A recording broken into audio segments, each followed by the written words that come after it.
운동 많이 된다. 스트레스 많이 받을 거야. 요즘 김동현 선수 밈 아시죠? 그냥 웃고 넘길 수도 있지만 이게 삶을 관통하는 인생의 진리와 같다고 저는 생각을 합니다. 역시 김동현 선수 같은 탑 클래스의 마인드는 이런 거구나 하고 감탄을 하게 되는데요. 저는 요즘 수영 다니면서 운동이 곧 스트레스다 하는 걸 뼈저리게 느끼고 있습니다. 초급반일 때는 그냥 재밌었거든요. 수영 갈 때도 마음이 가볍고 즐거웠어요. 근데 이게 연수반에 올라가니까 얘기가 달라지는 거예요. 너무 빡세요. 아씨, 오늘 가지 말고 쉴까 이거.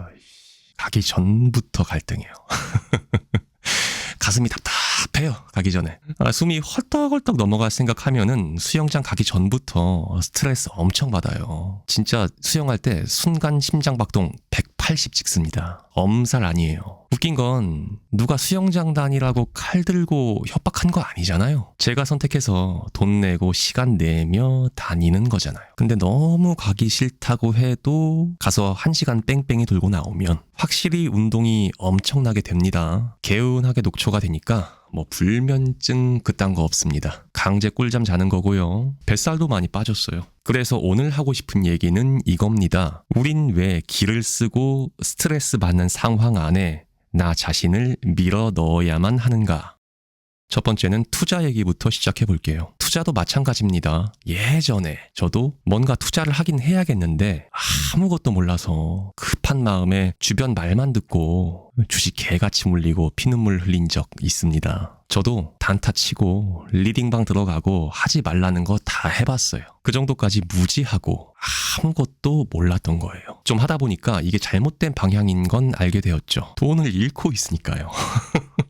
지금 생각해도 멍청했던 내 자신이 정말 쪽팔립니다. 근데 그렇게 주식을 물린 채 접은 상태에서 뭔가 자산시장에 상승이 오고 있는 건 알겠는데 그래서 뭘 어째야 하는 건지 도대체 알 수가 없었어요. 그래서 정보 찾아보고 또 찾아보다 보니까 부동산에 관심을 안 가질 수가 없게 되었습니다. 당시 전세에 살고 있던 저는 지금 가진 돈 가지고는 내 집 마련은 꿈도 못 꾼다. 막연히 그렇게 생각하고 있던 상황이었죠. 상승론자니 하락론자니 대출 일으켜가면서 집을 사는 게 맞니 안 사는 게 맞니 하는 영상들을 몇 날 며칠 엄청나게 찾아보고 스트레스 받아가면서 고민에 고민을 거듭한 결과 집을 사야 한다는 결론을 짓습니다. 그래서 부동산 공부 본격적으로 시작할 때는 정말 이 갈고 했어요. 유튜브 영상은 기본이고 유료 강의까지 찾아듣고 시간 날 때마다 와이프와 임장도 다녔어요. 7, 8월 무더위 땡볕에도 땀 뻘뻘 흘리면서 아파트 단지를 휘젓고 다녔습니다. 진짜 아무것도 몰라서 처음엔 진짜 무식하게 공부했어요. 쉬고 싶죠. 남들 주말 공휴일 쉴 때 저희는 스마트폰, 부동산 어플, 호갱노노 아실 봐가면서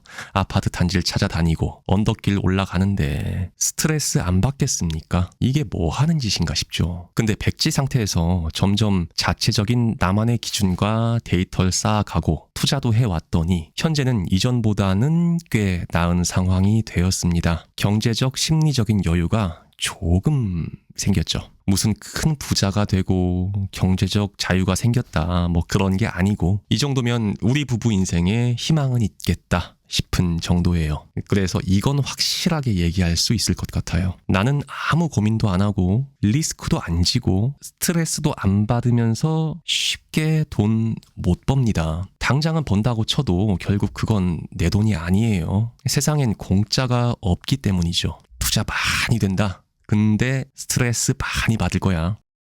두 번째, 직장생활 얘기해 볼게요. 직장생활도 똑같죠. 제 사회 초년생 시절 기억납니다. 그때 저는 진짜 막말로 개같이 버텼습니다. 매일매일 긴장의 연속이고 상사 지적에 매일매일 밤새 가며 업무 압박에 그 밖에도 차마 말 못할 현실적인 문제들까지 스트레스가 얼마나 심했는지 피부가 아주 그냥 뒤집어져가지고 그때 보는 사람마다 얼굴 상했다고 한마디씩 했었어요. 그때는 와 먹고 살기가 왜 이렇게 치사하고 힘드냐, 이 개 같은 거 하면서 욕도 많이 했죠. 근데 지금 13, 14년 정도 직장 생활하면서 돌이켜보면요, 그때 그 피부가 다 뒤집어질 정도까지 스트레스 받았던 그 시기에 가장 공부가 많이 됐었던 것 같습니다. 온갖 풍파와 압박과 차마 말 못할 현실적인 문제들까지 버텨왔던 그 시절이 지금의 제가 어떤 위기가 와도 눈 하나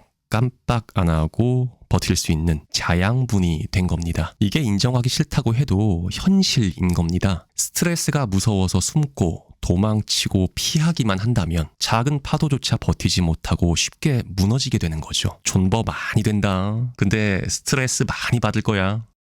근데 보통 사람들이 상황이 나아지길 원하면서도 이런 식의 얘기를 하면 꼭 이런 대답이 나옵니다. 그렇게까지는 하고 싶지 않아요.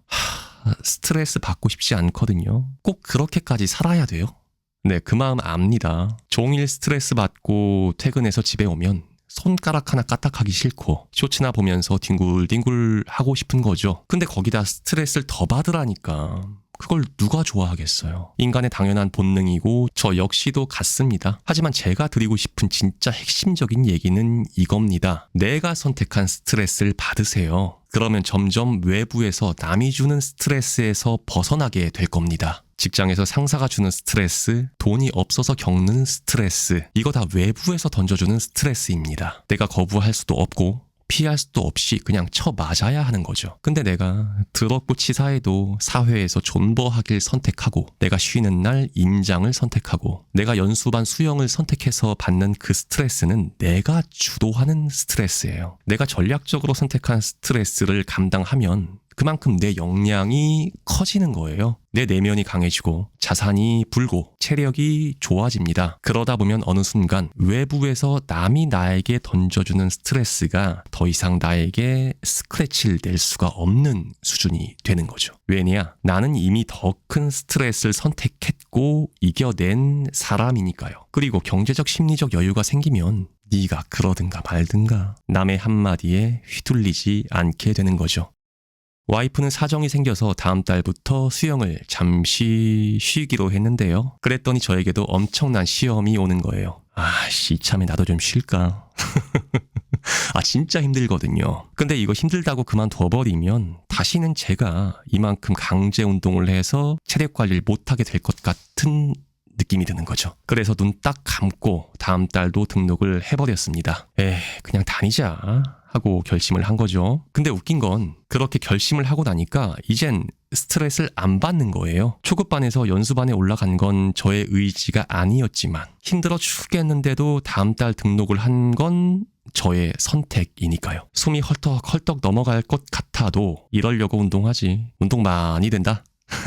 하게 되는 거죠. 이렇게 규칙적인 운동을 이어가고 있습니다. 지금 당장 남이 던져주는 외부의 스트레스만 해도 너무 버거워서 내가 더 선택까지 해가면서 스트레스 받고 싶지 않을 거예요. 당연합니다. 하지만 내가 직접 스트레스를 선택하지 않으면 시간이 지나면서 외부에서 몰려오는 스트레스가 점점 거대해져서 나의 삶을 압박하게 될 겁니다. 그 압박에 휩쓸릴 것인지 아니면 조금 힘들다 해도 내가 선택한 스트레스가 날 지키는 성벽이 되게 할 것인지 선택은 본인의 몫이겠죠. 운동 많이 된다, 존버 많이 된다, 투자 많이 된다, 성장 많이 된다. 다만 스트레스 많이 받을 거야. 그 스트레스를 기꺼이 선택하고 받아들일 수 있는 선생님들이 되셨으면 합니다. 이번 주도 내가 선택한 스트레스 이겨내면서 조금 더 단단해지시길 응원합니다. 도움되셨다면 구독, 좋아요도 부탁을 드리고요. 오늘도 긴 얘기 들어주셔서 감사합니다. 좋은 날 되세요. 꼰대 선배였습니다.